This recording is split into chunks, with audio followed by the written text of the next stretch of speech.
Welcome back to another SCP reading, dear researchers. Today we're going to be reading SCP-384. Let her in.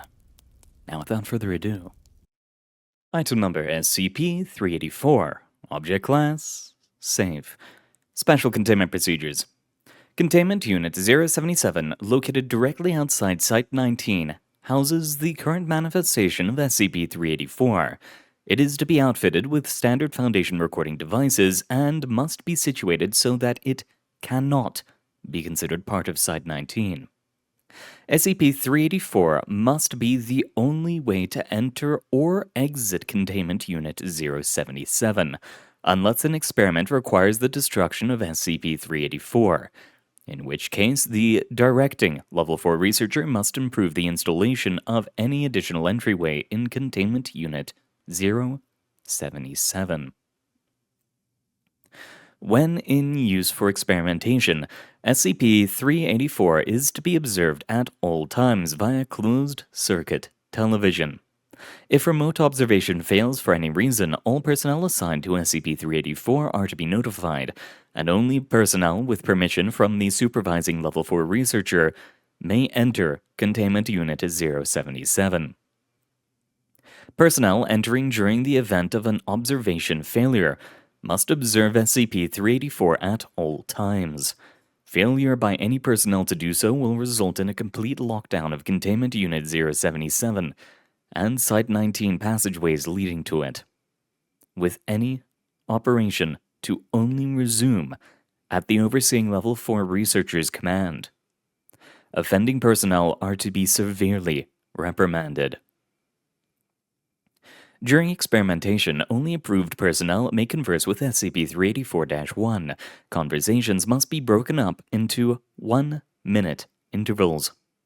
Interviewers must pause conversation at the 1-minute mark, wait at least 30 seconds, and then resume conversation. As of 3/22/2000, all researchers experimenting with SCP-384 must be accompanied by at least 2 armed guards. Personnel entering Containment Unit 077 will be subject to a standard dangerous materials search before being allowed entrance. Description: SCP-384 is currently the access door to Containment Unit 077. SCP-384 has a variable form. Any door installed in the same building as it can spontaneously take on its properties. This transfer will also occur if SCP-384 is destroyed. When recovered from a raid on a Marshall Carter and Dark Limited auction, SCP-384 had been contained in a similar manner, with it isolated in a separate building with only one available door for it to inhabit. 2 conditions must be met for SCP-384's effects to begin. It must be opened by a human being and must be closed by a human being while being unobserved by any possible means of observation, cameras, and other electronic devices included. If these conditions are met, liquid tar will begin to flow out from under SCP-384 and fill the room that it currently occupies at a rate of about 6.5 liters per second. The tar is incapable of pooling into a depth of more than 3 centimeters, but will instead climb up and adhere to the walls and ceiling of the room. There will only be a cessation of tar flow when the floor, walls, and ceiling of the room have been coated. Both the source and the means of production of the tar are unknown.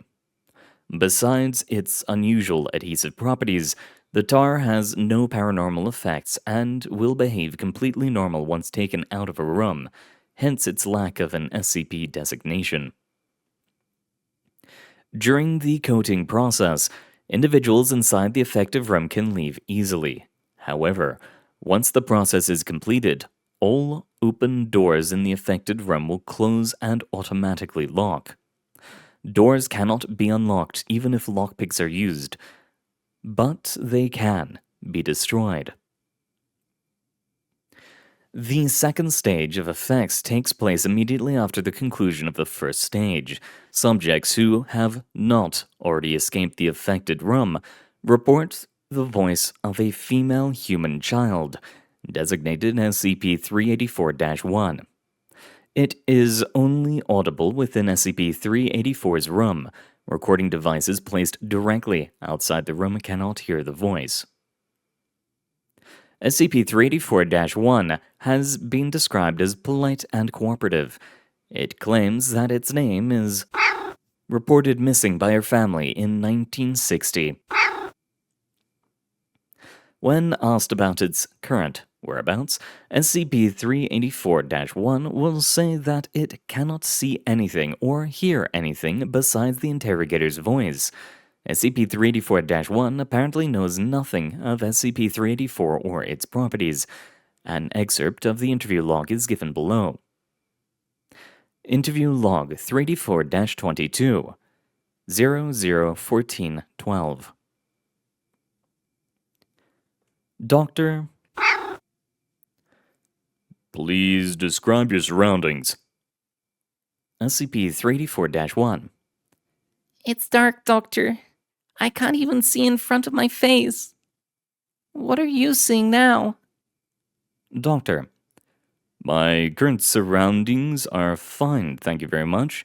Is there anything else you would like to tell me about who you are? SCP. I'm sorry, Doctor. I don't really know how I got here. All I know is that it's dark and I'm hungry, and I wish that I was home. I'm sorry that I can't tell you more. By this point, several experiments had been conducted using both the tar inside the room and SCP-384 itself. These experiments including superheating the tar, reducing the entire room to a vacuum, and destroying selected portions of SCP-384. Doctor, did you observe any changes in your surroundings since the beginning of my interview? No, nothing. The only thing that changed was when I heard you start talking. Please, come back soon. It's very dark in here. Doctor, thank you. That will be all. Despite the fact that any juvenile individual would express considerable distress if placed in SCP-384-1 situation, SCP-384-1 has been described as remarkably well-adjusted by interviewing psychologists. The doctor has remarked upon the unusual level of vocabulary and maturity that SCP-384-1 possesses, and has suggested that it is possibly deceiving Foundation interviewers, though his hypotheses are but conjecture and should be regarded as such.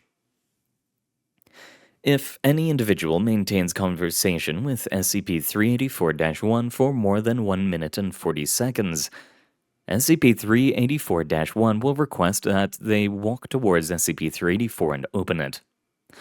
Directions will never refer to SCP-384 as a door or the exit, but instead as the light.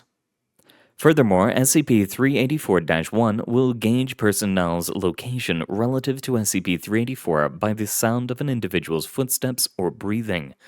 Personnel who walk away from SCP-384 apparently sound softer to SCP-384-1. Once an individual is positioned directly in front of SCP-384, he or she will be instructed to reach forwards. At this point in conversation, most individuals report that SCP-384-1 will take on a pleading tone of voice.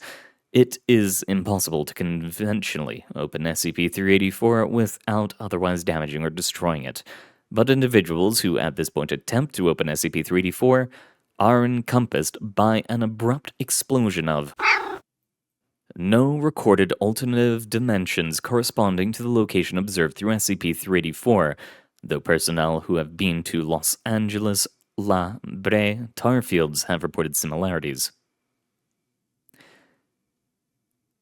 Retrieval attempts have been deemed by Dr. to be too risky, given that the only personnel lost so far have been D-Class. SCP-384-1 will express confusion at this event and will repeatedly ask why the light has vanished. Interviewers noted increased signs of distress when this event occurs. 12 minutes after the commencement of the second stage, SCP-384-1 will cease talking, and all tar will drain from the room. Addendum 384-A. When asked for information about Marshall Carter and Dark Limited, SCP-384-1 refused to answer. This is the only recorded instance of uncooperative behavior on SCP-384-1's part. When the on-duty psychiatrist asked further, SCP-384-1 revealed that Marshall Carter and Dark Limited, clients who express special interests, were permitted to converse with it. SCP-384-1 has refused to elaborate. Captured during the same raid in which SCP-384 was captured was one such client. Psychological interviews report high levels of psychopathic and sadistic behavior. Given the previous activities of Marshall Carter and Dark Limited, the doctor in charge has assumed that all other clients expressing special interests are in a similar mental state as Mr. The doctor has discouraged researchers under his command from pursuing this line of inquiry. Incident Log 384-1. On March 22nd, 2000, a assistant was interviewing SCP-384-1. He was the only individual in the room. 2 minutes into the interview, the assistant drew his sidearm and destroyed the recording devices in the room.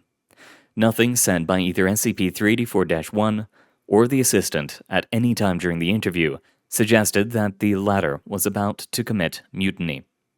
Using a speaker installed inside Containment Unit 077, on-site security commanded the assistant to stand down.